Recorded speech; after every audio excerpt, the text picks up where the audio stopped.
fase perang dingin 1.0 pasca perang dunia kedua atau 45 antara Amerika Serikat Barat melawan Uni Soviet, saat ini sebetulnya sudah terjadi perang dingin 2.0 antara AS dan Barat melawan negara-negara yang sekarang bisa kita sebut bentuk wujudnya BRIC, yang di antara dua negara itu adalah negara-negara besar Rusia dan Cina. Saat ini Amerika betul-betul terang-terangan menerabas dengan sangat sarkas dan kentara semua peraturan-peraturan global yang menjadi kesepakatan multilateral. Bahkan ketika kepentingan Amerika Serikat merasa sangat terancam, Trump memakai rute-rute intimidasi dalam tanda kutip agar kemauan-kemauan mereka dituruti. BRIC akan betul-betul menjadi kekuatan poros baru yang mungkin saat ini Amerika mendapatkan pembanding kembali melalui negara-negara yang dimotori oleh Rusia, Cina dalam BRIC ini agar mendapatkan lawan sepadan. Saat ini Pak Prabowo Subianto berhasil mengembalikan marwah. Itu kenapa KTT BRIC kemarin Mas Andi menyebut-nyebut ulang ini mengingatkan spirit Bandung Konferensi Asia Afrika, di mana pada saat itu Indonesia menjadi lokomotif utama bersama beberapa negara global south yang lain untuk tidak tunduk patuh pada salah satu blok. Pak Prabowo yang sedang safari cukup intens mulai sejak dilantik sampai detik ini bukan kemudian untuk gagah-gagahan saja di internasional kalau saya melihat. Mungkin karena dikotomi yang selama 10 tahun terakhir ini cukup mengejala, akhirnya seolah-olah urusan internasional itu terpisah dengan urusan domestik, padahal tidak begitu cara kerjanya. Justru apa yang dilakukan Prabowo Subianto selama sejak dilantik sampai sekarang ini adalah langkah konkret bagaimana nanti urusan internasional dan urusan domestik nasional ini adalah dua sisi mata koin yang tidak bisa saling dipisahkan. Terima kasih telah berkenan singgah di channel ini ya. Jangan lupa tekan tombol subscribe dan nyalakan lonceng notifikasinya. Selamat menyimak!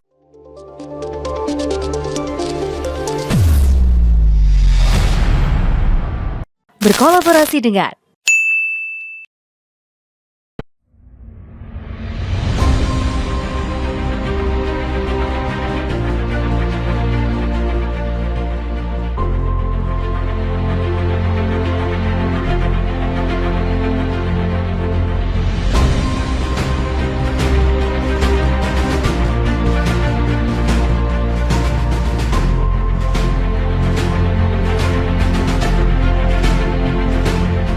dapat kami sampaikan adalah kita tetap melanjutkan upaya untuk bernegosiasi dengan pemerintah Amerika Serikat.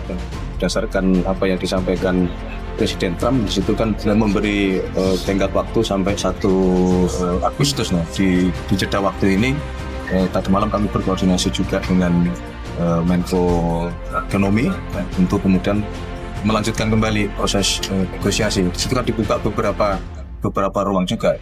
Kalau kaitannya dengan rencana pengenaan kembali tarif 10% bagi perusahaan BRICS, kami merasa ya itu bagian dari keputusan kita. Kalau kita bergabung dengan BRICS yang kemudian itu ada konsekuensi, ya mau tidak mau harus kita hadapi.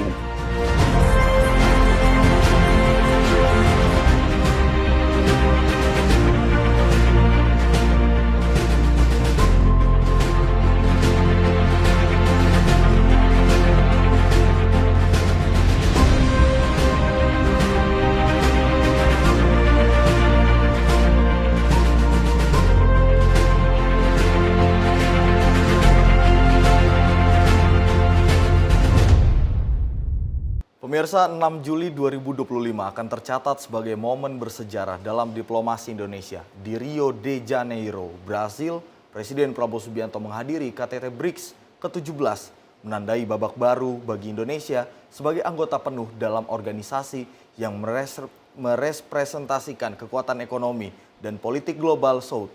Keanggotaan Indonesia dalam BRICS menunjukkan adanya pemantapan yang sangat signifikan dari prinsip bebas aktif yang selama ini menjadi pegangan bangsa.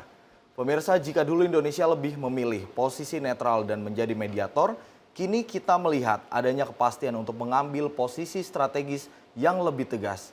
Ketegangan Indonesia di kancah internasional nampaknya cukup membuat negara adidaya Amerika Serikat sedikit tantrum. Presiden Donald Trump mengirimkan surat kepada 14 kepala negara untuk memberitahu mereka tentang tarif baru. Salah satunya yang dikirimkan kepada Presiden Indonesia Prabowo Subianto. Pada 1 Agustus 2025 mendatang, Amerika Serikat akan menjatuhkan tarif 32% kepada semua produk Indonesia yang dikirim ke Amerika Serikat, terpisah dari tarif sektoral yang dijatuhkan. Setelah mengirimkan surat cinta kepada sejumlah negara berisi penetapan tarif impor, Presiden Amerika Serikat Donald Trump kembali menebar tekanan.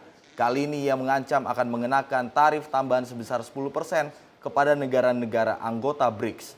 Alasannya sederhana, Trump menilai BRICS anti-Amerika. Mensesnek Prasetyo Hadi memastikan Indonesia akan tetap menjadi anggota BRICS meskipun Donald Trump memenuhi ancamannya untuk mengenakan tarif tambahan kepada negara yang tergabung dalam BRICS. Pemirsa, malam hari ini kita akan membahas hal tersebut bersama dengan narasumber kita pada malam hari ini, Direktur Eksekutif Skala Survei Indonesia, Bang Abdul Hakim MS. Bang Ab, selamat malam Bang Ab. Gimana kabarnya Bang? Selamat malam Mas Andi. Alhamdulillah, bugar Mas Andi. Alhamdulillah. Bang Ab, ini melihat geopolitik yang saat ini, kalau kemarin panasnya antara Iran dan Israel, nah kali ini panasnya soal perekonomian global Bang Ab. Setelah Indonesia gabung BRICS, Amerika nampaknya sedikit tantrum melihat bergabungnya Indonesia dalam aliansi ekonomi yang lain. Karena kalau kita ketahui kan Indonesia juga tergabung dalam OECD yang di dalamnya sudah ada Amerika Serikat.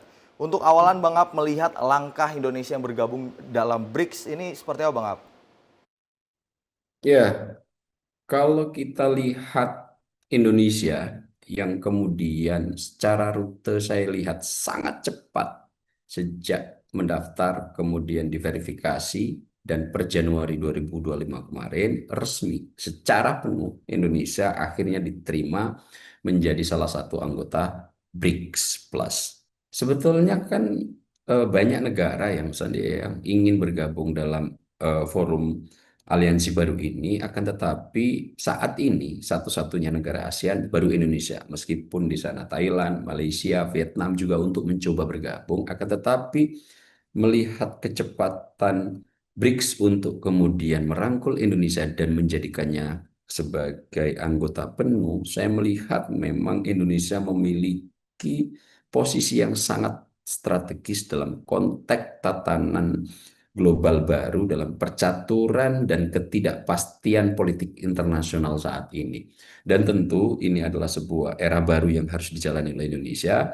Kemudian ini adalah sebuah rute yang memang secara potensi akan memberikan kesempatan besar bagi Indonesia, akan tetapi di sisi sebaliknya, sebagaimana prolog yang dikemukakan oleh Mas Andi, membuat Amerika tantrum dan sekutunya, sehingga ini juga akan menjadi tantangan serius bagi Indonesia, Mas Andi. Bang Ab, kalau mencermati BRICS ini kan sebenarnya adalah barang baru dalam aliansi ekonomi global gitu. Kalau yang kita ketahui sudah ada OECD yang sudah terbentuk dari lama gitu. Nah, melihat ada aliansi OECD, kemudian ada BRICS yang keduanya Indonesia bergabung dalam sana. Sebenarnya kalau bisa dijelaskan apa perbedaan antara OECD dan BRICS? Kemudian BRICS ini sebenarnya barang apa sih Bang Ab?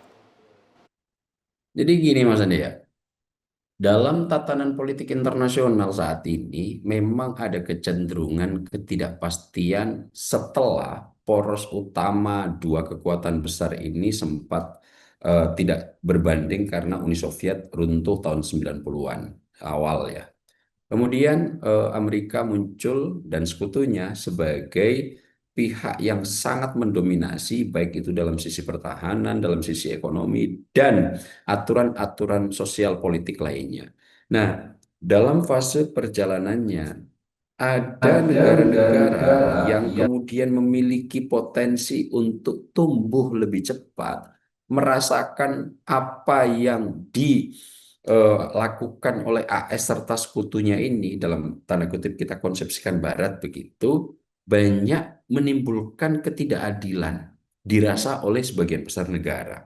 Nah, waktu itu akhirnya beberapa negara, waktu itu seingat saya itu baru 4 negara ya, Brazil, Rusia, India, Cina, itu itu kemudian secara informal kongko-kongko untuk kemudian menyikapi persoalan yang adanya ketimpangan dan ketidakadilan yang selalu dihadirkan oleh Amerika dan Barat gitu. Nah, dari sinilah pemantiknya empat negara ini dalam apa namanya salah satu forum di PBB tahun 2001 kalau nggak salah itu tahun 2006 kalau nggak salah ya, itu Brazil, Rusia, Cina itu mulai bertemu kemudian membentuk aliansi informal yang akhirnya waktu itu cuma empat negara baru, Brazil, Rusia, India, Cina. Nah kemudian jauh sebelum itu sebetulnya BRIC ini istilahnya diperkenalkan oleh salah satu ekonom dari Goldman Sachs gitu ya. Nama ekonomnya kalau nggak salah analisnya itu adalah John John O'Neill gitu. Nah, Jim O'Neill kalau nggak salah. Jim O'Neill ini kemudian memprediksi bahwa negara-negara yang tergabung dalam BRIC ini akan mampu untuk menjadi rising star di abad 21. Nah, kongko-kongko yang dilakukan oleh menlu-menlu yang ada di PBB ketika itu di New York, ada Brazil, Rusia, India, Cina, akhirnya kemudian mencoba untuk membuat aliansi informal menyikapi semua keadaan-keadaan yang mereka alami. Nah, dalam keadaan-keadaan yang mereka alami ini, akhirnya pada tahun 2009 itu diselenggarakan KTT pertama BRIC, hanya empat negara gitu ya, di Rusia. Waktu itu dimotori oleh Presiden Rusia Medvedev itu, kemudian ini mencoba untuk membuatnya secara lebih formal, meskipun akta pendirian dan lain-lainnya tidak semapan misalnya G7, kemudian Forum Ekonomi OECD gitu. Akan tetapi secara informal perlahan-lahan ini menjadi barang yang ketemu bentuknya oleh negara-negara yang memiliki kesamaan nasib. Artinya, ada perlakuan yang tidak begitu adil dirasakan dari pihak Barat, Amerika Serikat dan sekutunya kepada mereka, dan mereka mencoba untuk mencari alternatif rute lain agar bisa menjadi pembanding, atau setidak-tidaknya sangat tidak tergantung oleh kungkungan ekonomi, militer, sosial, politik, dan urusan-urusan yang lain terhadap aliansi Barat. Nah, dalam perkembangannya, ide ini kemudian ditangkap juga oleh Afrika Selatan yang akhirnya Afrika Selatan juga bergabung, akronimnya bertambah S di belakang, BRICS gitu, jadi Brazil, Rusia, India, Cina, dan S-nya itu adalah South Africa. Nah, lima negara inilah yang kemudian mencoba untuk melakukan formulasi terhadap BRIC ini yang memang sebetulnya kalau bisa kita kategorikan gitu, forum ini itu tujuan utamanya adalah untuk counterbalance terhadap dominasi Barat dalam lembaga global, terutama di sektor ekonomi, Mas Andi.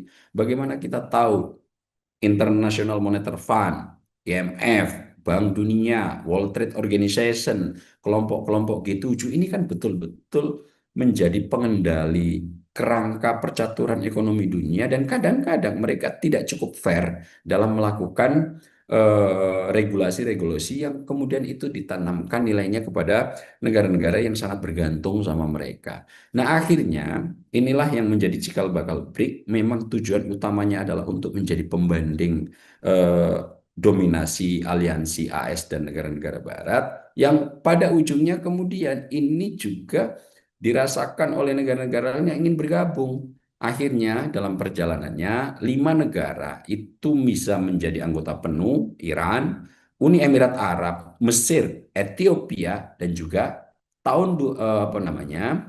bulan Januari 2005 kemarin kita resmi menjadi anggota penuh. Sebetulnya masih ada Arab Saudi, akan tetapi masih dalam taraf konfirmasi untuk bisa menjadi negara penuh. Di belakangnya sekarang ngantri banyak negara yang juga ingin bergabung saat ini, Mas Andi, terutama di negara ASEAN yang saat ini baru Indonesia yang menjadi anggota penuh. Di sana Malaysia ingin bergabung, Vietnam ingin bergabung, kemudian Thailand juga ingin bergabung, tapi mereka masih harus menunggu antrian untuk mendapatkan verifikasi agar bisa diterima menjadi anggota penuh. Nah, inilah sebetulnya cikal bakal dari BRIC, sehingga ketika kemudian summit digelar, summit ini adalah forum tertinggi yang mempertemukan pemimpin-pemimpin dari negara anggota, tidak ada forum tertinggi lain selain KTT atau summit yang digelar di Brazil kemarin, kemudian memantik sedikit reaksi dari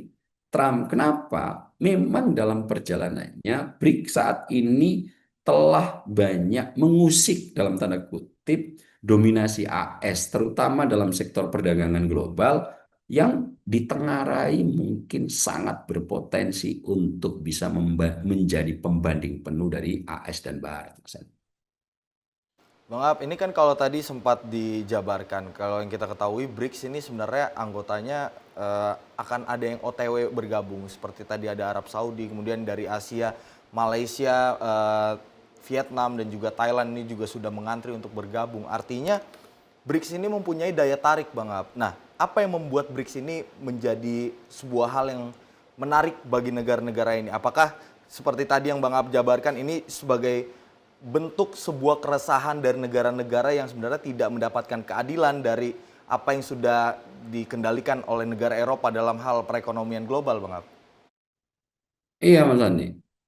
Sebetulnya eh, keresahan yang apa namanya ya, yang sudah dialami oleh BRIC sebetulnya jauh-jauh hari sudah banyak di apa namanya suarakan secara minor oleh negara-negara lain, Mas Andi.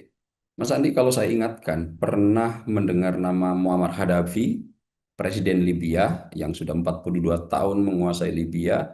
Tiba-tiba ketika dia mengeluarkan ide untuk membuat alat tukar sendiri dalam konteks apa namanya perdagangan minyak antara Afrika dan Timur Tengah, itu kemudian mendapatkan respon keras dari negara-negara Barat. Bahkan Wikileaks itu sempat membocorkan memo Hillary Clinton terhadap forum khusus bahwa apa yang diidekan Gaddafi ini, Pan-Amerika dengan cadangan emas yang nanti menjadi rujukan penuh, menjadi ancaman serius bagi ketahanan sistem pembayaran di dunia. Dan itu kenapa kemudian banyak analis menganggap apa yang dilakukan terhadap Gaddafi merupakan respon keras Amerika dan Barat untuk yang memiliki apa namanya ya ide agar apa yang telah dikonsumsikan Amerika Serikat dan Barat itu mendapatkan saingan. Tidak begitu mengherankan ketika Gaddafi berbarengan dengan Arab Spring menjadikan ia target utama di mana NATO ketika itu berdiri kuat di belakang apa namanya organisasi-organisasi yang tidak setuju dengan pemerintahan Gaddafi untuk kemudian menggulingkan pemerintahan Gaddafi. Ketika itu kita semua masih tidak begitu memahami kenapa kemudian Gaddafi itu sampai digulingkan. Dan narasi yang apa namanya mencuat ke publik bahwa Gaddafi ini hanya soal pemimpin yang sangat otoriter. Tapi kemudian Mas Andi ya, kalau kita lihat secara lebih jauh, ide yang dulu cuma di lorong-lorong gelap itu, seperti Gaddafi dan negara-negara yang lain, itu saat ini yang mencoba untuk diadopsi oleh BRICS. Dan ketika ini diadopsi oleh BRICS, Trump betul-betul dibuat sewot. Kenapa? Karena 5 negara yang saat ini berdiri menjadi Dewan Keamanan Tetap PBB, di mana kelima-limanya ini memiliki nuklir, 2 diantaranya ada di BRICS. Kalau Gaddafi, mungkin kekuatan utamanya tidak terlalu apa sepowerful Rusia dan Cina. Kalau kita konsepsikan dan meminjam istilah-istilah Barat bahwa ini adalah kekuatan Dragon Bear, Dragon merujuk pada naganya Cina dan Bear menuju beruangnya apa namanya Rusia. Ini akan bisa menjadi pembanding penuh oleh kekuatan-kekuatan Amerika Serikat dan sekutunya saat ini. Nah, di sini sangat bisa kita pahami ketika Gaddafi yang memang secara kekuatan, secara apa namanya pertahanan tidak sekuat misalnya yang dimiliki oleh apa namanya Rusia dan Cina, mudah untuk digulingkan dan ditumbangkan. Nah, saya teringat itu. Kemudian ketika melangkah yang lebih jauh, sebetulnya apa sih yang ada di belakang BRIC ini sehingga Trump begitu sewot dalam tanda kutip ya, begitu marah atau bahasa Mas Andi tadi di pembukaan tantrum gitu. Ini semua saya lihat karena saat ini BRIC telah mencoba membangun infrastruktur yang betul-betul bisa menjadi pembanding. Kita tahu Mas Andi, BRICS saat ini telah membuat dua sistem keuangan yang cukup memungkinkan untuk menjadi pembanding SWIFT. BRICS akan meluncurkan BRICS. Nah, kalau BRICS ini nanti bisa menjadi pembanding SWIFT, ini akan negara-negara yang di dalamnya tidak lagi tergantung pada dolar. Rusia, Cina sebetulnya ingin betul keluar dari bayang-bayang Barat dan aliansinya karena dua negara ini sangat merasakan bagaimana dolar telah mengkooptasi mereka untuk kemudian tidak secara lebih leluasa bisa melakukan perdagangan internal tanpa intervensi dari kurs yang selalu menjadi rujukan dolar gitu. Itu kenapa dua negara ini untuk menjadi pengimbang sistem pembayaran global lewat SWIFT, SWIFT ya, yang saat ini sangat powerful bagi negara-negara yang tergabung di sini. SWIFT ini mewadahi hampir 1.000 lembaga keuangan dunia. Dan jika kemudian salah satu negara aja didepak dari SWIFT, maka dia akan dengan segera terembargo untuk melakukan transaksi internasional. Nah, ini pernah dialami oleh dua negara yang kemudian kemarin dalam konteks percaturan global, perang hebat kemarin, Iran dan Rusia, Mas Andi. Iran itu bentuk embargonya ketika didepak dari SWIFT, itu dia sudah tidak lagi bisa melakukan transaksi internasional melalui pembayaran resmi yang nanti dianggap legal. Ini juga dialami oleh Rusia. Waktu ketika Rusia dinarasikan melakukan pencaplokan terhadap Crimea, Rusia juga dikeluarkan dari SWIFT. Itu kenapa kemudian Rusia membentuk sistem pembayaran baru melalui SPF, kalau nggak salah SPFS gitu, kepanjangannya saya agak lupa. Kemudian Cina, intinya SPFS ini pembayarannya rujukan mata uangnya adalah rubel. Kemudian untuk CIPS kalau nggak salah, CHIPS itu punyanya Cina, yang rujukan pembayarannya adalah yuan. Nah, dua metode ini di BRICS akan diadopsi Mas Andi.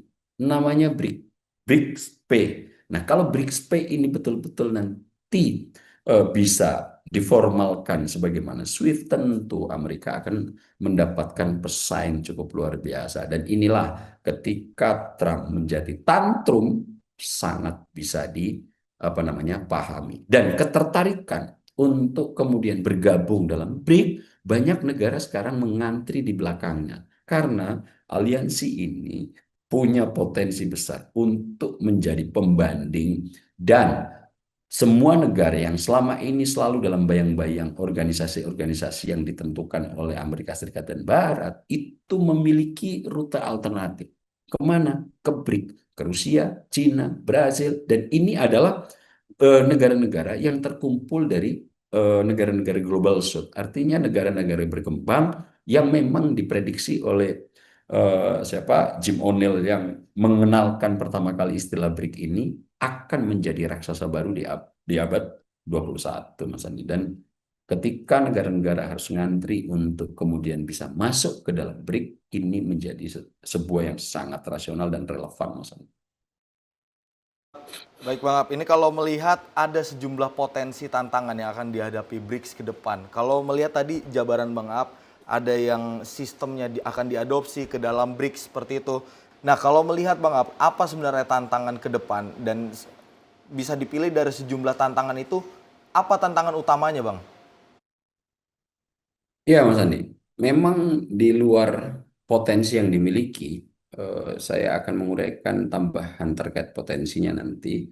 Tapi ada tantangan serius yang saat ini juga sedang dialami oleh negara-negara yang tergabung dalam BRICS ini. Sebelum kita membicarakan tentang tantangan seriusnya, potensi utama BRICS saat ini, Mas Andi, selain tadi sudah mampu mengembangkan model pembayaran yang akan mampu menandingi SWIFT, BRICS juga saat ini telah mampu untuk membangun sistem pembayaran yang nanti akan menjadi rute alternatif yang selama ini banyak negara misalnya akan sangat tergantung sama World Bank.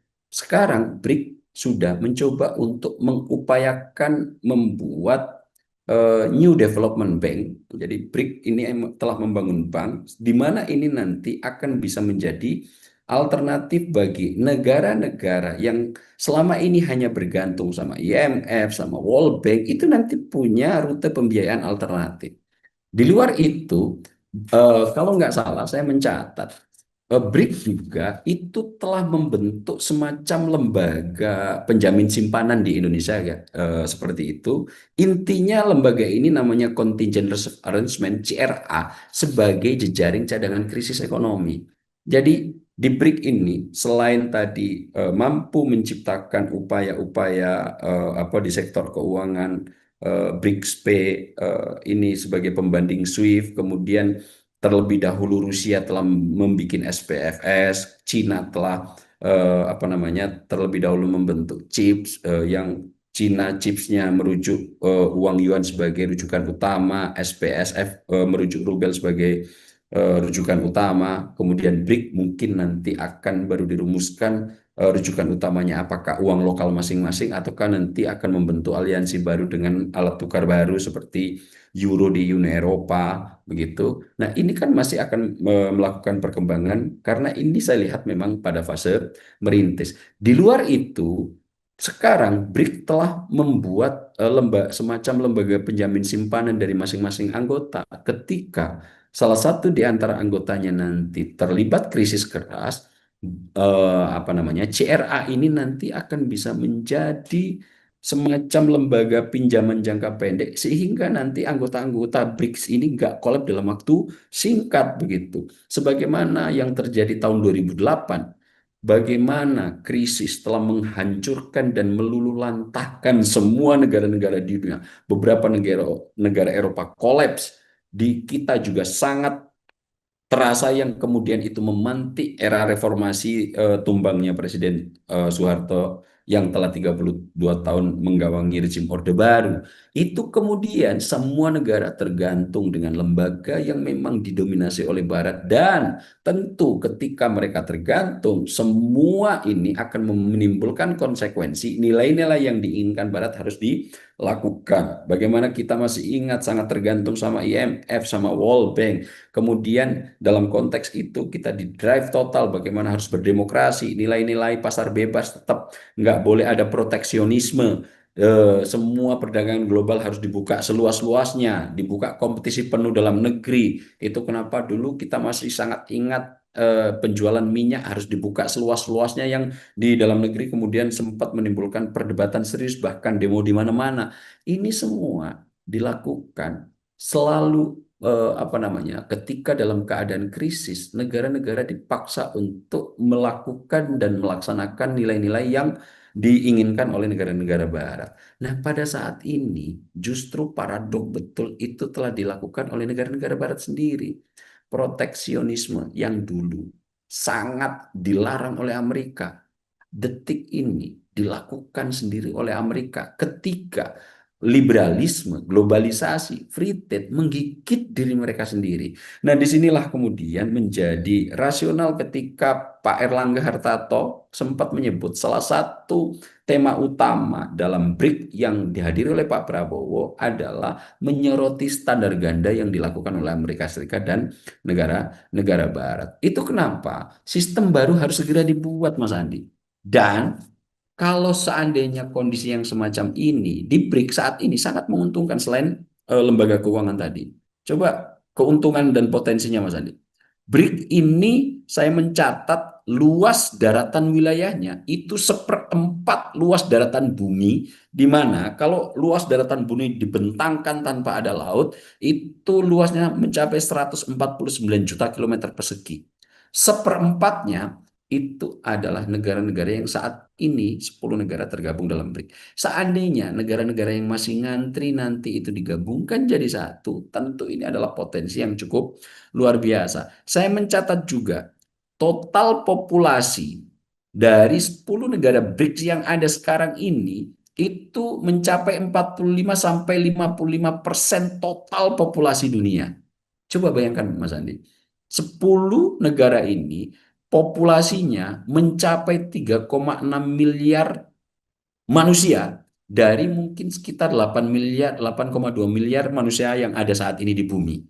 Tentu ya, ini dengan jumlah pangsa yang sebegitu besar, 3,6 miliar, 3,6 miliar manusia ini akan menjadi konsumen. Dan ini saya sangat yakin BRIC punya kesempatan untuk melakukan reshaping, apa ya, pembentukan ulang terhadap rantai pasokan-pasokan yang nanti akan menguasai perdagangan dunia. Belum lagi nih, Mas Andi, PDB-nya itu kalau kita kumpulkan dari negara-negara yang ada di BRICS sekarang itu mencapai 28 triliun US dollar. Ini kalau kita setarakan dengan apa namanya presentasi 100% ekonomi global, itu total PDB-nya mencapai 40%. Belum lagi saya catat dari analis-analis ekonom yang kredibel, potensi produksi minyaknya itu 30% dari total produksi global. Kemudian pertaniannya saat ini menguasai sampai 40% penyediaan hasil tani dunia. Dan belum lagi komoditas penting lainnya seperti tembaga, besi, batu bara, itu negara-negara yang ada di BRICS sekarang sangat dominan.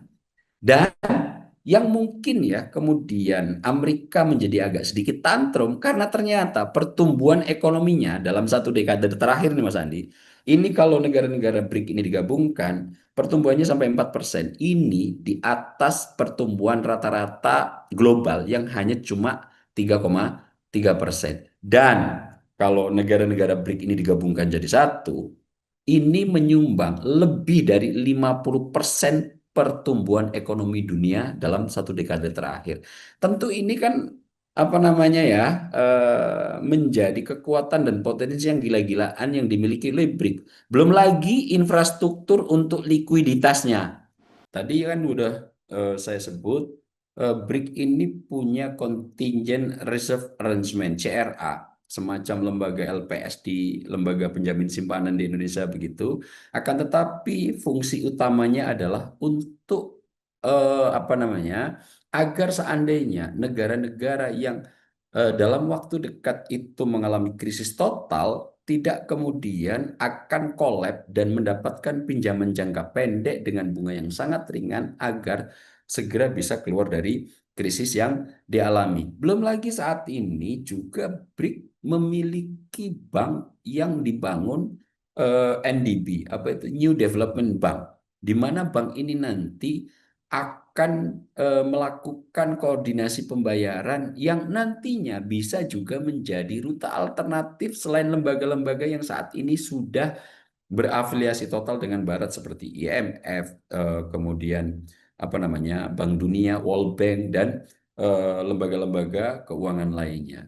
Dan dalam sistem pembayaran saya juga mencatat ini Mas Andi, BRIC telah memiliki instrumen yang sangat mungkin dipakai untuk tidak lagi menjadikan mata uang dolar sebagai rujukan utama. Misalnya BRICS-Pay yang saat ini sedang digagas, dan ini yang saya sangat meyakini membuat salah satu penyebab kenapa Amerika tantrum. Kemudian di Cina sudah membuat CHIPS. Kemudian yang chip ini tadi sudah sebagaimana saya ungkapkan, mata uang rujukan adalah yuan. Kemudian SPFS, di mana rubel itu menjadi rujukan mata uang dalam transaksinya, ini punya Rusia, di mana SPFS ini sendiri muncul akibat Rusia yang diembargo dan didepak dari SWIFT ketika melakukan narasinya pencaplokan terhadap Crimea. Nah, hal-hal yang semacam ini tentu akan sangat berpotensi menghilangkan ketergantungan secara penuh negara-negara yang saat ini berada di anggota BRIC untuk tunduk patuh dan hanya mengandalkan lembaga-lembaga likuiditas yang dibesut dan dikreasi oleh Barat serta Amerika. Nah, melihat potensi-potensi yang cukup besar ini, lagi-lagi tidak cukup mengherankan Mas Andi jika kemudian banyak negara yang saat ini kemudian antri untuk segera bisa bergabung dengan BRIC. Indonesia kita cukup apa namanya ya cukup oke, di mana mulai dari pengajuan sampai proses diterima sebagai anggota penuh, rutenya sangat cepat, dan bahkan penerimaan 10 negara yang saat ini berada di BRIC itu sangat hangat. Yang paling bisa kita lihat cerminan utamanya adalah respon dari Presiden Lula ketika melakukan pembukaan dalam summit, menyebut Indonesia secara khusus untuk pengucapan selamat datang menjadi anggota penuh.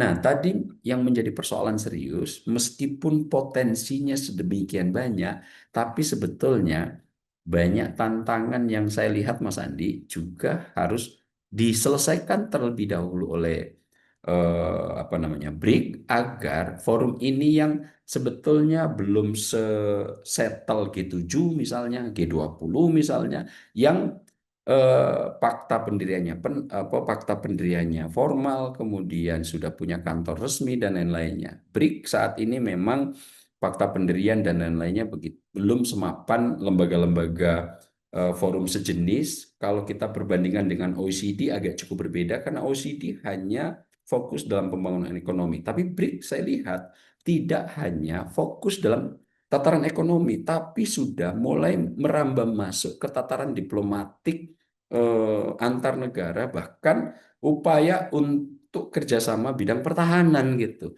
Jadi BRIC yang kalau kita sandingkan kepada OECD agak cukup berbeda kalau saya lihat, meskipun dua lembaga ini bisa kita hadap-hadapkan sebagai representasi dari dua kelompok yang berbeda. Kalau kita perbandingkan, mungkin yang lebih tepat adalah lembaga-lembaga seperti G7. Nah, melihat ini, ada beberapa tantangan sebetulnya yang saya amati untuk kemudian bisa menjadi perhatian BRIC sebelum ini mampu untuk terbang tinggi. Masalah-masalah internalnya haruslah segera diselesaikan. Karena saya melihat di internal BRIC, Mas Andi, masih ada urusan-urusan bilateral yang sebetulnya mungkin nanti sedikit banyak bisa berpengaruh terhadap relasi yang ada di BRIC sendiri. Misalnya saya ambil contoh. Saat ini Cina, India, Pakistan juga sedang mengalami ketegangan bilateral. Cina dan India masih punya sengketa perbatasan serius di Himalaya. Misalnya insiden Ladah waktu itu tahun 2020.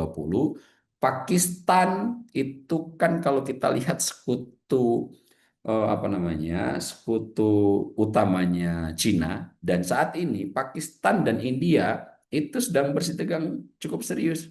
Kashmir kemarin saling jual rudal, sempat kemarin memanas dan menghangat sebentar. Ini kan akhirnya akan membuat beberapa tantangan serius bagi negara-negara internal sendiri. Kemudian belum lagi ketegangan, misalnya saya kutip Mesir dan Ethiopia. Mesir dan Ethiopia saat ini berseteru soal bendungan Grand Ethiopian Renaissance Dam, GERD itu. Nah, kalau seandainya ini nanti tidak bisa diselesaikan secara internal di dalam BRIC ini, mungkin hubungan-hubungan bilateral ini cukup berpotensi untuk mengganggu ritme di mana BRIC yang saat ini sedang merintis untuk bisa menjadi lembaga-lembaga mapan sebagaimana yang telah dibesut oleh Amerika Serikat dan kawan-kawan, agak cukup terhambat nantinya jika ini tantangannya tidak diselesaikan terlebih dahulu. Belum lagi Rusia, India, Cina secara terselubung masih punya urusan perebutan pengaruh dalam BRIC sendiri, yang mungkin ini semua nanti akan memicu hambatan terhadap komunikasi yang cukup lancar di antara anggota-anggota negara BRIC sendiri. Nah, mungkin kendala dan tantangan terbesar BRIC saat ini adalah bagaimana koherensi yang dimiliki antar negara-negara BRIC bisa dijembatani untuk kemudian ini bisa dikerucutkan dalam upaya utama pendirian BRIC ini dimunculkan, yaitu menjadi pembanding. dan menihilkan senihil-nihilnya ketergantungan negara-negara hanya terhadap institusi ekonomi Barat atau kepentingan-kepentingan apapun di di sektor apapun terhadap negara-negara dan aliansi Barat. Nah, ini saya melihat tantangan yang harus dijawab oleh BRIC. Kalau ini kemudian bisa diatasi, bukan tidak mungkin BRIC akan betul-betul menjadi kekuatan poros baru yang waktu setelah Perang 45 ada dua blok besar berhadapan-hadapan AS dengan Uni Soviet, mungkin saat ini eranya Amerika mendapatkan pembanding kembali melalui negara-negara yang dimotori oleh Rusia, Cina dalam BRIC ini agar mendapatkan lawan sepadan atau pembanding, Mas Andi. Baik Bang Ab, ini kan kalau mencermati tadi bagaimana eskalasi dari peperangan perdagangan ini cukup besar seperti itu. Nah, ini kalau melihat dari segi surat yang dikeluarkan oleh Donald Trump soal bagaimana menaikkan tarif impor sebesar 32% kepada Indonesia, kemudian negara-negara di BRICS juga dinaikkan tarif impornya dari Amerika Serikat. Ini kalau melihat dari tekanan yang dilakukan oleh Amerika Serikat terhadap negara-negara BRICS, ini sebenarnya perang dagang atau seperti apa sih Bang? Iya, Mas Andi ya. Kalau kita lihat reaksi Amerika Serikat, yang lagi-lagi saya pinjam istilahnya Mas Andi, tantrum, itu sebetulnya kalau tadi sudah saya singgung dalam segmen kedua, itu karena BRICS memiliki potensi yang cukup luar biasa untuk bisa menjadi penyaing utama kekuatan Amerika dan Barat saat ini. Di mana tadi sudah saya uraikan panjang lebar, punya lembaga likuiditas tersendiri, punya potensi jumlah populasi sebagai konsumen dan produsen sekaligus yang populasinya separuh dari populasi dunia, kemudian luas wilayahnya seperempat dari 100% daratan bumi jika dihamparkan, kemudian belum lagi potensi-potensi dalam sektor kekuatan produk domestik bruto yang nilainya mencapai 40% dari produk domestik bruto global begitu. Semua potensi-potensi ini akhirnya memberikan ancaman serius bagi Amerika untuk mendapatkan pembanding. Nah, di luar itu kemudian Amerika bahkan paradoks sikapnya sangat kelihatan, Mas Andi. Kesewenang-wenangan jika sebelum era Trump masih dibungkus dengan diplomasi halus melalui kampanye liberalisme, kampanye demokrasi, kampanye nilai-nilai perdagangan bebas tanpa borderless, kemudian nilai-nilai yang dikeluarkan untuk climate change, kemudian bagaimana untuk mengawasi keramahan lingkungan, deforestasi, dan lain sebagainya. Diplomasi yang dilakukan sebelum era Trump ini betul-betul masih dibungkus dengan cara eufemis. Akan tetapi saat ini Amerika betul-betul terang-terangan menerabas semua peraturan-peraturan global, peraturan-peraturan internasional yang menjadi kesepakatan multilateral, diterabas dengan sangat sarkas dan kentara. Bahkan Trump memakai rute-rute intimidasi dalam tanda kutip agar kemauan-kemauan mereka dituruti. Apa yang Mas Andi sebut tadi, ketika kepentingan Amerika Serikat merasa sangat terancam, dengan segera Donald Trump kemudian menggunakan rute-rute intimidasi. Saya ambil contoh adalah surat cinta. Kau yang kemudian tidak sejalan dengan kami, tarif untuk semua produk-produkmu akan kami naikkan lagi menjadi 10%. Bahkan Trump menyebut mereka-mereka yang berkumpul di BRIC yang berupaya penuh untuk melakukan dedolarisasi, dengan bahasa Trump sebagai anti-Amerika, diberikan surat cinta dengan tidak tanggung-tanggung. Indonesia yang sebetulnya sudah kena tarif 32% akan dinaikkan lagi bagi negara-negara yang saat kemarin berkumpul di Brazil untuk menghadiri KTT BRIC. Jadi ketantruman Amerika ini cukup sarkas, cukup kelihatan, yang sebetulnya sikap-sikap impulsif dikeluarkan ketika ancamannya itu kemudian mengiris balik kampanye liberalisme menggigit ulang Amerika dan sekutunya. Kemudian apa namanya perjanjian-perjanjian internasional kemudian diterabas dengan seenaknya sendiri gitu. Nah, ini semua kan kemudian membuat kita berpikir ulang, Mas Andi. Sebetulnya ternyata kampanye liberalisasi, globalisasi, kemudian apa namanya kapitalisme, demokrasi tidak cukup mengherankan. Kemudian ada beberapa analis yang menganggap ini semua dalam tanda kutip akal-akalan Amerika untuk memenuhi kepentingan nasionalnya. Karena ketika ini sudah tidak kompatibel lagi dengan ke apa namanya kepentingan Amerika, ini semua kemudian diterabas. Dan dalam KTT kemarin, sebagaimana telah diungkapkan oleh Pak Erlangga Hartarto, salah satu poin pembahasan penting adalah bagaimana Barat telah melakukan wajah dua dalam konteks pergaulan internasional begitu. Nah, ini semua betul-betul menjadikan muka Amerika sangat paradok dalam konteks bagaimana kebijakan yang awalnya mengkampanyekan serius liberalisme, globalisasi, perdagangan bebas, free trade area, tiba-tiba saat ini menjadi negara yang paling proteksionis di seluruh dunia. Dan proteksionis itu dilakukan dengan sangat vulgar, dengan cara menaikkan tarif yang sebetulnya dalam buku manapun tidak ada pelajarannya. Dan ini sangat menghantam negara-negara yang memang secara perdagangan, saya ambil contoh Indonesia dan Amerika Serikat misalnya. Kita, Mas Andi, dalam perdagangan dua negara, kita masih surplus. Kita unggul di sektor mesin, kita unggul di sektor apa namanya garmen, tekstil, kemudian alas sepatu, dan beberapa produk-produk lainnya, besi dan lain-lainnya. Kita cukup unggul. Nah, tiba-tiba untuk menekan Indonesia dalam konteks karena tidak sejalan lagi dengan keinginan-keinginan Amerika, tarifnya dinaikkan. Bahkan narasinya ini nanti akan bisa dinegosiasikan ulang jika manufaktur dari apa-apa yang barang-barang yang dikirim ke Amerika harus dibangun di Amerika. Ini kan sebetulnya langkah yang sangat tidak rasional ketika kemudian misalnya pabrik-pabrik dalam sektor yang komoditas yang dikirim ke Amerika harus dibangun di Amerika. Berapa uang yang harus mereka keluarkan untuk membangun infrastruktur apa namanya manufaktur di Amerika.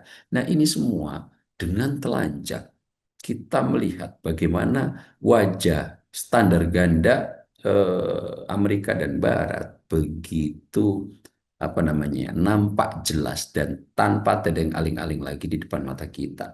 Nah, inilah yang saya lihat menjadikan pemantik utama semangat BRIC terus membara. Alih-alih Indonesia kemudian agak cukup keder dengan ini, Mensesnek Mas Prasetyo Hadi mengatakan bahwa kita akan tetap berada di BRIC meskipun kemudian tarif itu diberlakukan. Kenapa? Saat ini saya melihat dengan rute kuat Pak Prabowo safari ke berbagai negara, alternatif rute baru bisa ditempuh. Saat ini mungkin bisa berkoordinasi dengan Cina, bisa berkoordinasi dengan Rusia, yang kemarin kemudian dalam lawatan Pak Prabowo langsung ke apa namanya istana di Brasilia menemui Presiden Lula, begitu akrab. Kita membicarakan bahkan bagaimana potensi untuk kerjasama di bidang apa namanya pengembangan rudal. Kemudian di sektor yang lain, bagaimana kita dan Brazil yang memiliki kesamaan. Brazil adalah negara dengan potensi atau dengan cadangan hutan terbesar di dunia. Kemudian kita, Indonesia, itu adalah negara dengan cadangan hutan terbesar nomor 3. Artinya Brazil dan Indonesia juga memiliki kesamaan rute dan beberapa sektor lainnya. Dan Pak Prabowo dan Presiden Lula kemudian membuat kesepakatan penuh tidak hanya di BRIC, tapi secara bilateral akan bekerja sama dalam mengembangkan sektor pertahanan, terutama pengembangan rudal balistik. Ini kan tentu bisa menjadi alternatif serius ketika selama ini kita cukup bergantung dengan nasihat serta bantuan institusi-institusi yang selama ini berada dalam naungan Amerika Serikat dan Barat. Mungkin saat ini kita punya rute baru untuk menempuh jalur alternatif di mana kita saat ini menjadi anggota penuh BRIC. Sehingga saya cukup bisa memahami jika kemudian sikap Indonesia yang bisa kita baca melalui pernyataan Mas Pras, Mensesnek, bahwa seandainya tarif pun itu diberlakukan, Indonesia tidak akan menarik diri dari keanggotaan BRIC. Karena memang BRIC saat ini betul-betul bisa menjadi rute alternatif. Dan secara lebih jauh Mas Andi ya, saya melihat jika tahun 45 setelah Perang Dunia Kedua ada istilah perang dingin yang terjadi di antara Amerika Serikat Barat melawan Uni Soviet, saat ini fase kedua perang dingin 2.0 jika kita mengkonsepsikan dalam rute algoritma apa namanya technical komputasi itu ada 1.0, 1.0, 2.0, 3.0 dan seterusnya. Fase perang dingin 1.0 pasca perang dunia kedua tahun 45 bisa kita anggap sebagai perang dingin 1.0. Saat ini sebetulnya potensi atau bahkan sudah terjadi perang dingin 2.0 antara siapa? AS dan Barat melawan negara-negara yang sekarang mungkin bisa kita sebut bentuk wujudnya BRIC, negara-negara global South, yang di antara dua negara itu adalah negara-negara besar. Siapa? Dragon Beer, Rusia dan Cina. Nah, perang dingin 2.0 ini saya lihat sudah mengejala serius. Dari mana indikatornya? Perang dagang. Saat ini Trump dengan cukup sewenang-wenang bisa mengeluarkan tarif seenak jidatnya terhadap negara-negara yang dianggap tidak lagi sejalan. Terhadap Indonesia 32%. Ditambah lagi karena kemarin hadir di KTT BRIC, ditambah lagi 10%. Belum lagi di sektor baja, steel, dan besi untuk tarif apa namanya ekspor ke Amerika lebih dari 50%. Lagi-lagi ini tidak ada apa namanya ya jurisprudensinya atau tidak ada rujukannya dalam teori buku manapun kecuali ini adalah langkah untuk proteksionisme Amerika untuk melindungi dirinya atau yang telah tergores kepentingan sebagai penguasa global mulai tercederai atau sudah mulai luntur. Jadi kalau melihat ini semua sikap yang dikeluarkan oleh Indonesia dalam konteks keanggotaan dalam BRIC, meskipun tarif ekonomi atau tarif apa perdagangan yang dikemukakan oleh Trump, Indonesia sepertinya tidak begitu terlalu gentar terkait itu karena saat ini mungkin rute alternatif sudah mulai bisa ditapaki melalui apa namanya safari panjang Pak Prabowo sejak dilantik menjadi Presiden Republik Indonesia hingga saat ini yang terus mencoba menjalin hubungan kuat dengan negara-negara yang memungkinkan nanti bisa memenuhi kepentingan dalam negeri misalnya. Bang Ab, kalau mencermati ketantruman dari Amerika Serikat ini, langkah awal yang dilakukan Amerika Serikat adalah dengan menaikkan tarif impor sebesar 32%.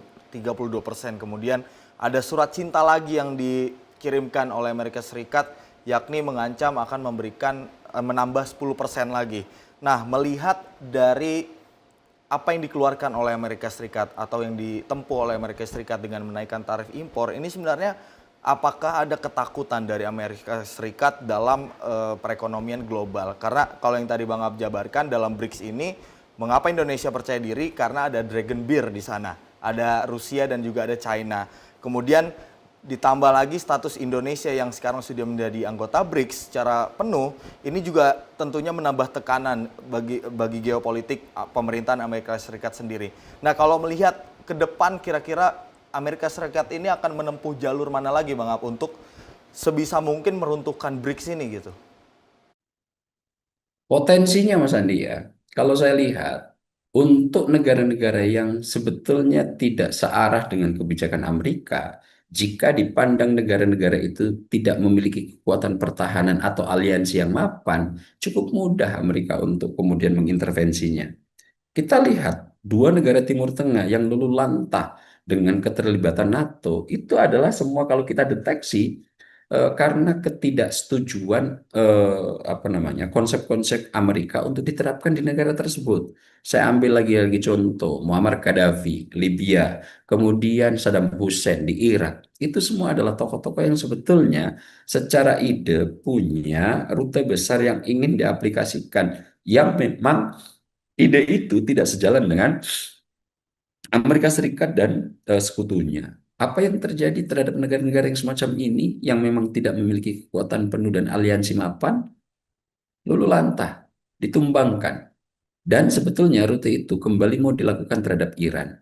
Akan tetapi saat ini BRIC yang mengadopsi ketidakpuasan terhadap bagaimana Barat meregulasi tatanan global, di mana sekarang ada dua kekuatan utama, Dewan Keamanan PBB, yang di antara lima ini memang secara sah boleh memiliki nuklir, itu ada di BRIC. Ini kan agak cukup tidak bisa lagi sewenang-wenang. Tapi Mas Andi, kemarin sempat bocor itu kalimat Donald Trump ketika fundraising dalam Pilpres 2000 Pilpres yang lalu ya, bahwa Amerika akan mengebom Rusia jika kemudian macam-macam dengan Ukraina, kemudian akan mengebom Cina jika kemudian macam-macam di Taiwan. Memang ini adalah apa namanya pengucapan yang perlu diverifikasi kevalitannya, tapi BBC sudah menelaah bahwa itu adalah asli. Di beberapa media besar Amerika juga menelaah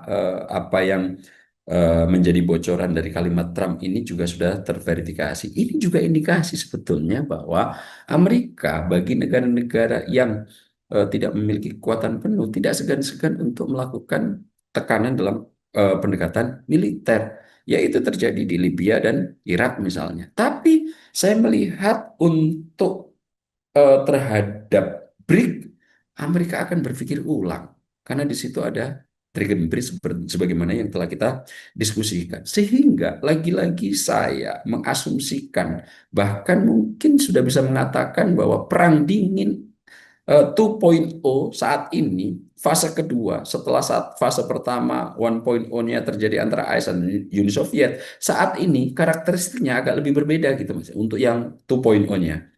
Apa? Kalau 1.0 misalnya jelas bipolar. Waktu itu AS versus Soviet Union atau Uni Soviet. Kemudian ideologinya lebih sederhana, kapitalisme demokrasi versus komunisme. Perang proksinya terbatas waktu itu cuma misalnya Korea, Vietnam, Afghanistan. Kemudian perlombaan nuklir. Nah, kalau 2.0 ini agak lebih kompleks Mas Andi saya melihatnya. Saat ini yang sedang terjadi perang dinginnya itu. Dalam konteks tatanan internasional untuk perang dingin 2.0-nya ini lebih multipolar. Kenapa? Ini melibatkan negara-negara yang sekarang global South udah mulai tumbuh, itu berhadapan-hadapan dengan Amerika. Misalnya ada AS, Cina, Rusia, BRIC Plus, dan kekuatan-kekuatan negara yang sedang tumbuh mapan. Kemudian dalam ideologi, bukan lagi hanya soal ideologi klasik seperti kapitalisme, demokrasi melawan komunisme, tapi juga ini sudah merambah ke tingkat pertarungan ekonomi digital, teknologi, dan nilai-nilai pemerintahan gitu. Nah, ini kan juga menjadi era perang dingin yang menurut saya agak cukup berbeda dengan ketika selesai Perang Dunia Kedua. Kemudian saat ini perang dagang, tarif yang dikeluarkan Trump dan deglobalisasi selektif yang sekarang dilakukan Trump sendiri untuk melindungi kepentingan domestiknya dan ingin terus menancapkan pengaruh dalam tatanan global, ini juga agak cukup berbeda gitu. Nah, memang proksi-proksi perangnya masih melalui negara-negara tertentu, misalnya Ukraina masih, Taiwan masih, Korsel masih begitu ya. Nah, dalam tatanan perang dingin baru ini yang saat ini sudah dilakukan, ini adalah perang besar antara Dragon Bridge atau BRIC gitu ya, negara-negara yang berkumpul dalam konteks global South ini melawan AS dan sekutunya, dan ini sudah dilakukan dengan cukup brutal menurut saya. Trump cukup sewenang-wenang dalam mengeluarkan kebijakan-kebijakan proteksionismenya yang dulu sebetulnya adalah ajaran yang sangat diharamkan oleh Amerika sendiri terkait dengan liberalisme, demokrasi, terkait dengan free trade, perdagangan bebas. Ini semua diterabas sendiri oleh penggagasnya yaitu AS dan Barat. Nah, dalam konteks perang Cold War 2.0 ini saya melihat ketidakpastian negara-negara yang saat ini lebih multipolar sangat tidak pasti, dan saya mengasumsikan dalam pandangan subjektif pribadi saya ini akan bekerja dalam jangka waktu yang panjang. Mungkin satu-satunya cara untuk bisa mengatasi ini adalah pendekatan militer fisik gitu sebagaimana yang dilakukan oleh Amerika terhadap Libya dan Irak. Tapi apakah ini dalam waktu dekat? Nah, ini yang kemudian menjadikan pertanyaan besar muncul di kepala saya. Apakah ini akan berakhir menjadi perang dunia ketiga yang kemudian nanti akan menimbulkan new order baru dalam tatanan global? Tapi kalau saya melihat Mas Andi ya, saat ini mungkin fase titik balik di mana Amerika sudah mulai kehilangan legitimasi untuk menjadi polisi dunia. Jika dulu masih semua negara-negara ikut campur atau menuruti nasihat-nasihat yang dikeluarkan AS dan sekutunya, bahkan presiden kita sendiri mau dan mampu serta berani mengkritik cukup keras terkait ambiguitas yang dilakukan oleh Amerika. Pak Prabowo berulang-ulang mengatakan, Amerika datang ke negara-negara global South mengajari semua nilai-nilai yang harus dijalankan. Kemudian negara-negara global South ini menuruti. Tiba-tiba saat kita sudah menurut dan mengeksekusi itu, Amerika berbalik arah yang awalnya mengharamkan proteksionisme. Saat ini Amerika sendiri lebih proteksionis dibandingkan dengan apa yang dilakukan negara-negara misalnya Indonesia ketika itu untuk melakukan nasionalisasi. Ini kan wajah yang sangat paradok dan berbanding 180 derajat. Dan tentu hal ini menurut kacamata pribadi saya menimbulkan peluang, tapi juga ada ancaman serius di belakangnya, Mas Andi. Oke, Bang Ab, ini nampaknya peningkatan tensi geopolitik antara Amerika Serikat dan juga blok BRICS nampaknya akan berkepanjangan. Tadi yang Bang Ab bilang bahkan eskalasinya bisa sampai perang dunia ketiga. Nah, kalau dari sisi Indonesia, Bang Ab, melihat kesiapan dari Indonesia di tengah perang dingin ini seperti apa, Bang Ab? Saya melihat Mas Andi ya, bergabungnya Indonesia sebagai anggota penuh BRICS itu menandai reposisi strategis nasional di tengah gejolak multipolaritas global. Yang kalau seandainya kita kaji lebih jauh, ini menimbulkan keuntungan cukup luar biasa. Kan tadi sudah sempat kita bahas mulai dari segmen pertama, segmen kedua, bahwa BRIC ini memang menjanjikan beragam potensi bagi negara-negara yang tergabung di dalamnya, memiliki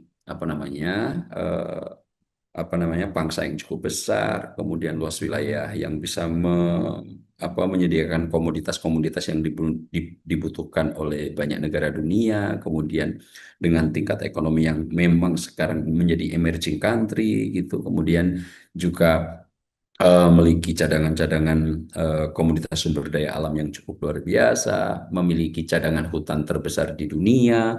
Jadi potensi-potensi yang ada di BRIC ini memberikan potensi keuntungan jika bisa dimanfaatkan secara penuh oleh pemerintah, ini sangat menjanjikan. Belum lagi BRIC ini juga punya sistem keuangan alternatif yang selama ini sangat didominasi oleh Barat. Pendanaan dari BRIC, misalnya BRICS New Development Bank, kemudian peluang perdagangan bilateral berbasis mata uang lokal, kemudian penguatan diplomasi global negara-negara berkembang atau yang biasa kita konsepsikan dengan Global South. Jauh lebih dari itu, BRIC itu memberikan ruang bagi Indonesia untuk tampil sebagai kekuatan yang menurut saya bisa menjadi jembatan Asia Tenggara dan mungkin kekuatan Eurasia, Afrika, dan Latin gitu Mas Andi. Misalnya kita lihat ya, saat ini Indonesia menjadi satu-satunya negara ASEAN yang tergabung dalam BRIC dengan berbagai macam potensi yang telah kita diskusikan sebelumnya. Dan saya melihat Pak Prabowo paham betul tentang geopolitik ini. Itu kenapa Pak Prabowo menyediakan waktu yang sangat panjang untuk kemudian menghadiri secara penuh, khusus, dan serius untuk kemudian terlibat dalam blok yang ini. Nah, namun di balik itu Mas Andi ya, sebetulnya ancaman serius juga menurut saya mengintai juga begitu. Saya sangat meyakini Amerika Serikat dan mitra Barat itu bisa merespon dengan tekanan ekonomi yang sangat kuat. Dan itu sudah dibuktikan indikatornya dengan surat cinta yang kemudian harus diterima oleh Presiden Prabowo Subianto. Atau kemudian mungkin ya pembatasan akses teknologi, kemudian kerjasama militer, itu juga pasti akan diderita oleh kita. Di sisi yang lain, posisi Indonesia itu dalam BRIC juga dapat dipersepsikan sebagai mungkin bisa diasumsikan rute politik luar negeri kita yang bebas aktif akan dipertanyakan gitu. Nah, ini juga akan menjadi potensi beberapa tantangan serius yang akan dihadapi Indonesia ketika saat ini memilih dalam blok BRICS. Yang sebetulnya kita juga anggota OECD, kemudian juga kita masih menjadi bagian dari organisasi-organisasi yang selama ini memang diasumsikan dalam kendali penuh Barat, Amerika Serikat dan Barat gitu ya. Nah, hal ini tentu akan potensinya menjadi ancaman serius jika tidak dikelola dengan baik. Nah, yang lebih mungkin saya lihat berisiko tinggi lagi itu mungkin ini akan mengganggu relasi dengan negara-negara ASEAN dan mitra-mitra tradisional kita seperti Jepang sama Korea Selatan. Itu kan kita tahu dua negara ini adalah misalnya Jepang anggota G7, kemudian Korea Selatan itu adalah negara proksinya Amerika di wilayah Asia gitu. Nah, melihat situasi-situasi yang semacam ini, tentu Pak Prabowo dan pemerintahan yang ada saat ini perlu mitigasi dengan serius.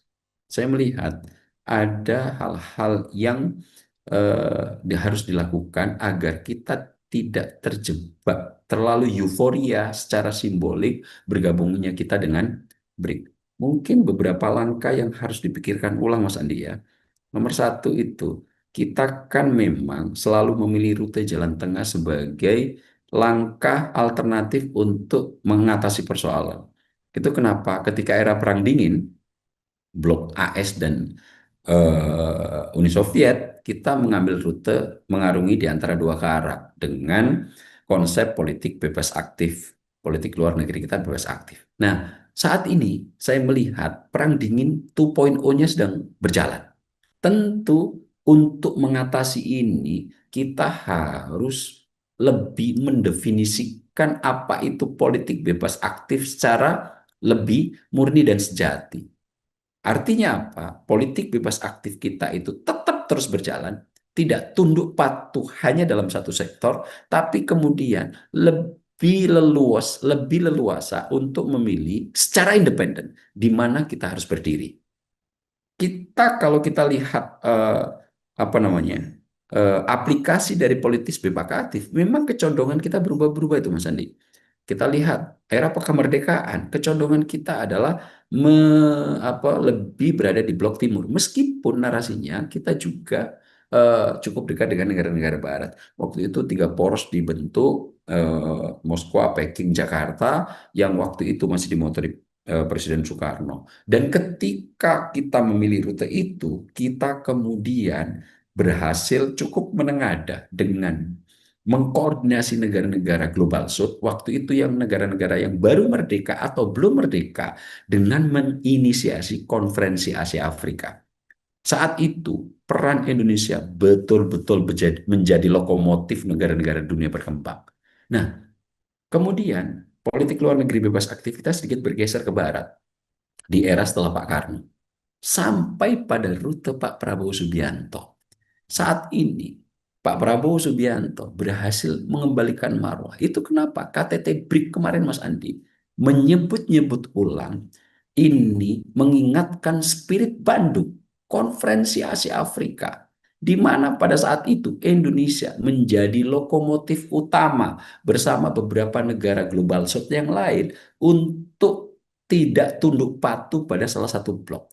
Nah, saat ini Indonesia tetap menjadi anggota penting di dua blok yang sekarang melakukan perang dingin, akan tetapi tidak sesederhana seperti perang 1.0 antara AS dengan Uni Soviet. Saat ini lebih multipolar, di mana BRIC dan negara-negara global South melawan Amerika Serikat dan sekutunya. Tentu ini perlu redefinisi ulang terkait politik bebas aktif kita. Dan saya melihat dengan kita berpihak atau masuk dalam kelompok BRIC itu bukan berarti kita kehilangan jati diri sebagai negara yang selalu memilih rute politik bebas aktif untuk menjadi landasan negara dalam konteks politik internasional.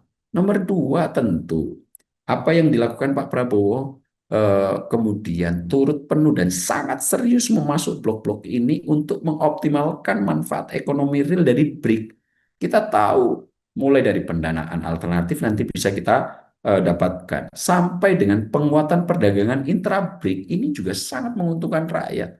Coba bayangkan Mas Andi, jika tarif Trump ini betul-betul dijalankan terhadap Indonesia per 1 Agustus besok dengan tarif mencapai hampir 50% di sektor baja besi sudah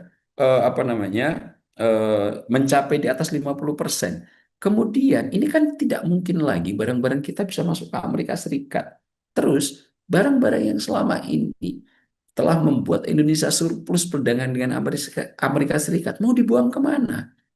Itu kenapa pentingnya Indonesia untuk terus mengupayakan komunikasi apa yang dilakukan Pak Prabowo, bukan kemudian hanya mementingkan politik internasional, karena ini memiliki irisan serius dalam konteks pemenuhan kebutuhan dalam negeri. Coba bayangkan, tarif nanti betul-betul digelontorkan. Saat ini kita secara perdagangan surplus dengan Malaysia. Tiba-tiba Amerika melakukan proteksionisme, jalurnya apa? Melalui menaikkan tarif pajak. Tiba-tiba ini nggak bisa masuk lagi. Pertanyaan seriusnya, garmen kita mau dijual kemana?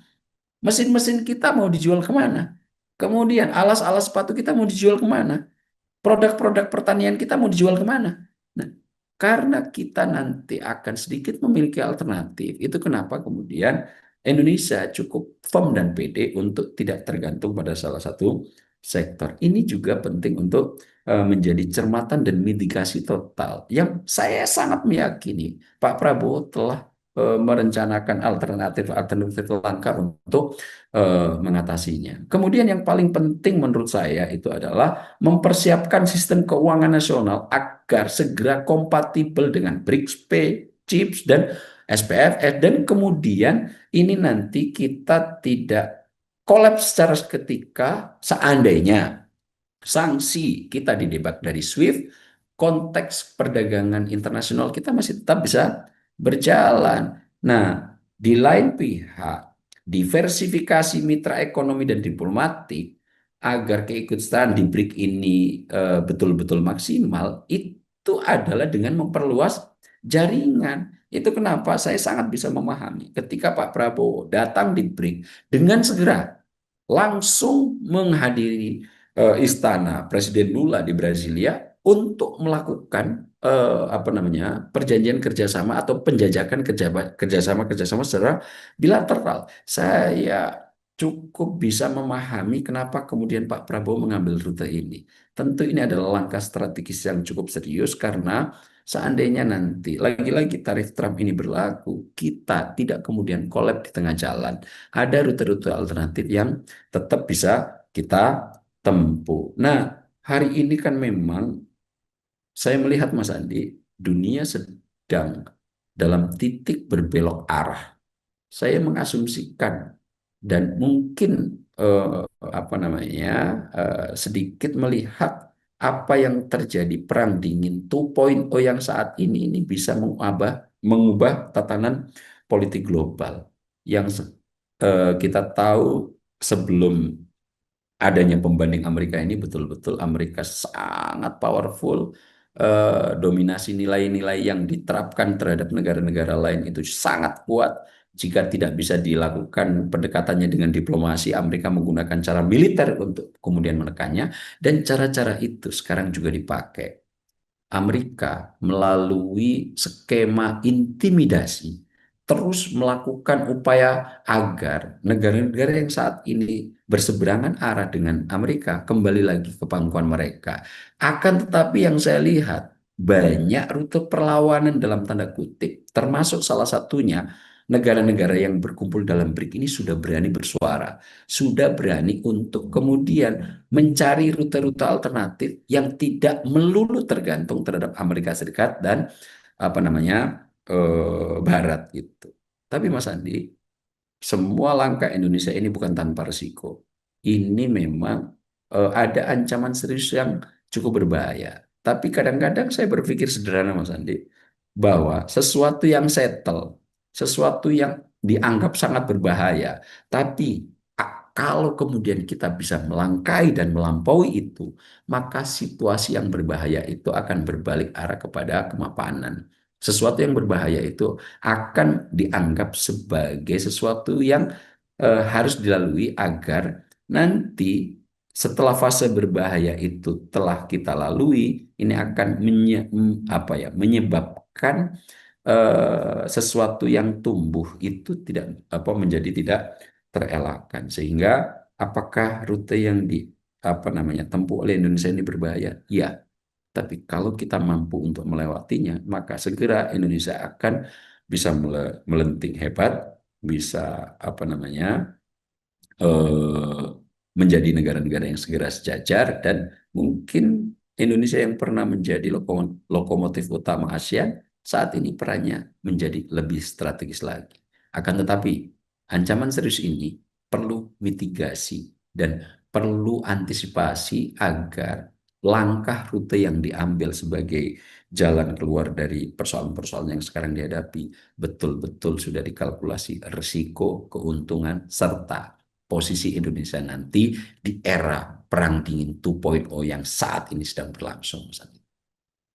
Bang Ab, sedikit saja. Ini kalau melihat tadi yang dijabarkan Bang Ab soal bagaimana sikap Indonesia menghadapi perang dingin yang mungkin saja akan terjadi ke depannya, eskalasinya sampai perang dunia ketiga. Ini kalau dari peneliti BRIN, Dewi Fortuna mengatakan kalau Indonesia ini bergabung dengan BRICS dan OECD ini sebagai langkah unjuk gigi untuk menjadi sebagai middle power of Asia gitu. Nah, namun kalau dari pernyataan tersebut yang sebenarnya adalah sebuah hal yang baik gitu, yang Bang Ab jabarkan juga banyak hal yang baik, mitigasi yang dilakukan Presiden Prabowo ini cukup apik dengan bergabung ke BRICS dan berani dengan segala resikonya. Tapi mengapa banyak masyarakat atau sejumlah pihak di sosial media ini banyak sekali mengkritisi kalau Pak Prabowo ini sibuknya hanya di luar negeri saja gitu. Walaupun tadi Bang Ab sempat menjelaskan sedikit ya Bang Ab. Tapi bisa dijabarkan Bang Ab sedikit saya sebelum kita mengakhiri program. Yes, selama 10 tahun terakhir Mas Andi ya, seolah-olah ada dikotomi total terkait urusan domestik dan urusan internasional. Selama 10 tahun Pak Jokowi memang lebih mengedepankan ketika harus kunjungan ke luar negeri, harus ada investasi yang masuk. Padahal kita dalam konteks global untuk pemenuhan kebutuhan domestik sangat tidak bisa dilepaskan. Ini adalah dua sisi mata koin yang tidak bisa dipisahkan, Mas Andi. Pak Prabowo yang sedang safari cukup intens mulai sejak dilantik sampai detik ini, bukan kemudian untuk gagah-gagahan saja di internasional kalau saya melihat. Karena lagi-lagi ancaman serius internasional ketika ini mengiris kebutuhan kita, sebagaimana yang saya sebutkan tadi. Trump betul-betul melakukan tarif hampir 50%. Ini kan semua barang-barang kita nggak bisa dijual ke Amerika Serikat. Mau dibuang kemana? Apakah ini akan menjadi barang busuk? Tentu kalau kemudian Pak Prabowo sudah mulai menjajaki negara-negara mana yang memungkinkan untuk mengalihkan barang-barang kita yang selama ini menghidupi devisa kita, tentu harus dicari. Nah, kalau kemudian kita tidak aktif berkawan atau berkongko-kongko dengan pemimpin-pemimpin negara lain, mana bisa kebutuhan domestik kita akan terpenuhi. Jadi, mungkin karena dikotomi yang selama 10 terakhir ini cukup mengejala, akhirnya seolah-olah urusan internasional itu terpisah dengan urusan domestik. Padahal tidak begitu cara kerjanya. Justru apa yang dilakukan Prabowo Subianto selama sejak dilantik sampai sekarang, safari ke berbagai negara ini adalah langkah konkret. Bagaimana nanti kebutuhan untuk pengelolaan urusan-urusan domestik makan bergizi gratis, kemudian pemenuhan kesehatan gratis, kemudian pendidikan gratis. Ini bisa dibiayai melalui rute-rute bagaimana kita komoditas kita bisa diekspor ke luar negeri. Kalau ini semua terpenuhi, tentu ekonomi kita akan mapan. Jadi mungkin saya bisa memahami pemahaman yang dilakukan oleh netizen yang mengkritik bahwa Pak Prabowo melulu hanya mengurusi urusan luar negeri karena dia mungkin belum bisa memahami secara penuh bahwa urusan internasional dan urusan domestik nasional ini adalah dua sisi mata koin yang tidak bisa saling dipisahkan. Artinya banyak cara untuk menuju pertumbuhan ekonomi di Indonesia tidak hanya dilakukan dalam negeri saja. Artinya ada peran internasional yang bisa mendukung pertumbuhan ekonomi di dalam negeri. Seperti itu Bang Ab ya. Bang Ab, terima kasih banyak sudah mau berbincang di Sinpo TV. Tentunya di Sorotan Utama nanti kita akan bertemu lagi Bang Ab, menjawab berbagai isu lagi. Ditunggu jabaran konkretnya soal bagaimana eskalasi ke depan seperti apa. Bang Ab, terima kasih banyak sekali lagi. Salam sehat Bang Ab. Salam sehat Mas Andi, terima kasih. Terima kasih sudah menonton video ini sampai akhir ya. Agar tidak tertinggal video-video kami selanjutnya, yuk jangan lupa tekan tombol subscribe dan nyalakan lonceng notifikasinya. Dan untuk berdiskusi, silahkan tulis pendapatmu di kolom komentar ya.